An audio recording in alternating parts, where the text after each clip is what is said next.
Monde numérique. Spécial CES de Las Vegas. Au CES de Las Vegas, dans le secteur de la French Tech, on ne voit que vous, VLC, avec vos magnifiques chapeaux en forme de cône de signalisation routière. Jean-Baptiste Kempf, bonjour. C'est vous qui avez créé VLC. Rappelez-nous ce que c'est pour ceux qui ne connaîtraient pas.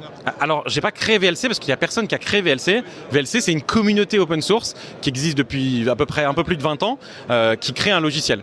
VLC, c'est le logiciel français le plus utilisé au monde, alors, probablement le moins rentable, parce que c'est gratuit, c'est open source, c'est un lecteur qui marche parce que ça lit tout type de vidéos, audio et sous-titres. Et aujourd'hui, tout le monde l'utilise, soit en utilisant l'application, soit en utilisant la technologie que vous retrouvez dans quasiment toutes les apps, que ce soit Netflix, YouTube, TikTok, tout ça, c'est basé sur des technologies open source développées par les équipes de VLC.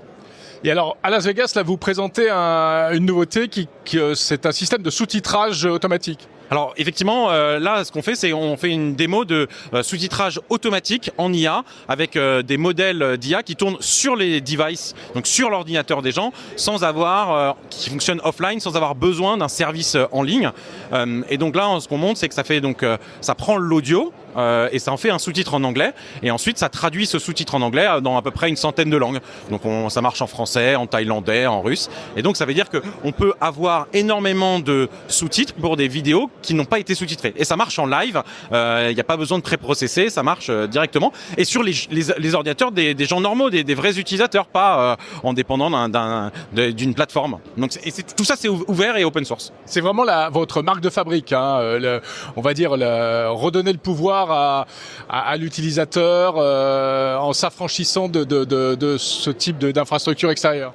En fait, c'est clairement un objectif de la communauté open source et libre, c'est justement d'avoir de redonner les droits aux utilisateurs. Alors, on se fait pas d'illusions, hein, vu le monde de la tech, on pense pas qu'on va tout changer, mais il est nécessaire d'avoir des gens comme nous qui rappellent qu'il y a autre chose dans la balance et qu'on est capable de faire des choses avec des tout petits moyens. VLC, c'est plus de 500 millions d'utilisateurs actifs et le nombre de développeurs sur VLC, c'est 10 personnes. Donc on est capable de faire des trucs incroyables. Il n'y a pas besoin d'être des milliards et d'être une énorme boîte américaine pour faire des choses cool. Et ça, c'est important de le rappeler, et on est là pour le rappeler aussi au CES. Juste un mot à propos des sous-titres encore. Donc ça fonctionne comment ? Il faut que j'ai une vidéo téléchargée sur mon ordi, je la lis avec VLC et elle va se retrouver sous-titrée à la volée. Alors en fait, il n'y a même pas besoin de la télécharger, ça peut être un streaming lu dans VLC, mais c'est vraiment ce que ça prend, c'est que ça prend l'audio de n'importe quel média qui marche dans VLC, ça pourrait être même un DVD, ça pourrait être même avec une carte satellite, la télé, la TNT, ça passe dans VLC, on prend l'audio avec un premier modèle d'IA, on transforme l'audio en sous-titre, c'est basé sur Whisper, et après on a un deuxième modèle d'IA qui prend le sous-titre anglais ou le sous-titre français si la vidéo était en français, et le transforme dans d'autres langues. Donc là on a à peu près 90 langues qui fonctionnent. Pour l'instant c'est le texte, est-ce qu'un jour vous envisagez carrément le doublage ? Ah oui, alors c'est clairement l'étape d'après. C'est donc une fois qu'on a généré le nouveau sous-titre dans la nouvelle langue, c'est de faire le doublage. Ça, on a un prototype qui marchote là-dessus. Le problème, c'est qu'il faudrait faire un peu plus, et il faudrait aussi faire un modèle d'IA qui bouge les lèvres des gens. Et ça, on n'y est pas, quoi. Parce que nous, on utilise quand même des modèles existants qu'on fine-tune, mais ça reste des modèles existants ouverts. Et aujourd'hui, il n'y en a pas qui existent, qui sont ouverts. Il n'y a pas de modèles qui font ça s'appelle du lip sync, existant, même chez Inria, il me semblait avoir vu des choses. Alors, lip sync, oui, mais vraiment modification c'est beaucoup plus compliqué. Et surtout, ça demande de la puissance un peu plus importante. Là, l'idée, c'était d'être capable de faire tourner ça sur un ordinateur normal. Là, la démo, c'est un Mac Mini M1, tout ce qu'il y a de plus classique, c'est pas une énorme machine. Donc, aussi, il faut être capable de se rendre compte de qu'est-ce qu'on est capable de faire sur les devices des gens, avec quand même un objectif, c'est que ça tourne là-dessus, quoi. Et le Digits de Nvidia qui a été annoncé ici, ça vous ouvre pas les perspectives ? Ouais, mais les humains normaux, ils vont pas acheter des ordinateurs comme ça. Enfin, VLC, c'est utilisé partout dans le monde par Enfin, ce que j'adore, c'est quand les gens disent, ils savent pas que VLC c'est français. Et pour nous, c'est un succès. C'est-à-dire qu'ils utilisent VLC. Ils savent pas que c'est open source, ils savent pas que c'est français, mais l'utilisent parce que c'est bien et ça rend un vrai service. C'est des grands-mères à qui sont capables de lire toutes les vidéos qu'on leur envoie. Donc il faut qu'on puisse parler au plus grand nombre. Et VLC, c'est vraiment pas un truc élitiste là-dessus. Donc avoir un truc qui demande un ordinateur 3 000 €, c'est pas notre délire. Merci Jean-Baptiste Kempf. Merci. Au CES de Las Vegas, dans le secteur de la French Tech, on ne voit que vous, VLC, avec vos magnifiques chapeaux en forme de cône de signalisation routière. Jean-Baptiste Kempf, bonjour. C'est vous qui avez créé VLC. Rappelez-nous ce que c'est pour ceux qui ne connaîtraient pas. Alors, j'ai pas créé VLC parce qu'il y a personne qui a créé VLC. VLC, c'est une communauté open source qui existe depuis à peu près un peu plus de 20 ans, qui crée un logiciel. VLC, c'est le logiciel français le plus utilisé au monde, probablement le moins rentable parce que c'est gratuit, c'est open source, c'est un lecteur qui marche parce que ça lit tout type de vidéos, audio et sous-titres. Et aujourd'hui, tout le monde l'utilise, soit en utilisant l'application, soit en utilisant la technologie que vous retrouvez dans quasiment toutes les apps, que ce soit Netflix, YouTube, TikTok. Tout ça, c'est basé sur des technologies open source développées par les équipes de VLC. Et alors, à Las Vegas, là, vous présentez une nouveauté c'est un système de sous-titrage automatique. Alors, effectivement, là, ce qu'on fait, c'est on fait une démo de sous-titrage automatique en IA avec des modèles d'IA qui tournent sur les devices, donc sur l'ordinateur des gens, sans avoir, qui fonctionnent offline, sans avoir besoin d'un service en ligne. Et donc là, ce qu'on montre, c'est que ça fait ça prend l'audio. Et ça en fait un sous-titre en anglais et ensuite ça traduit ce sous-titre en anglais dans à peu près une centaine de langues.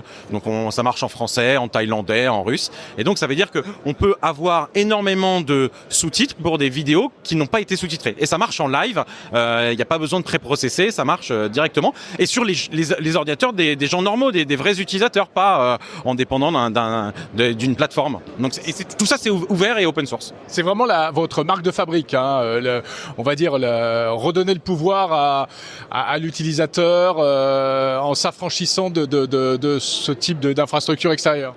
En fait, c'est clairement un objectif de la communauté open source et libre, c'est justement d'avoir de redonner les droits aux utilisateurs. Alors, on se fait pas d'illusions, hein, vu le monde de la tech, on pense pas qu'on va tout changer, mais il est nécessaire d'avoir des gens comme nous qui rappellent qu'il y a autre chose dans la balance et qu'on est capable de faire des choses avec des tout petits moyens.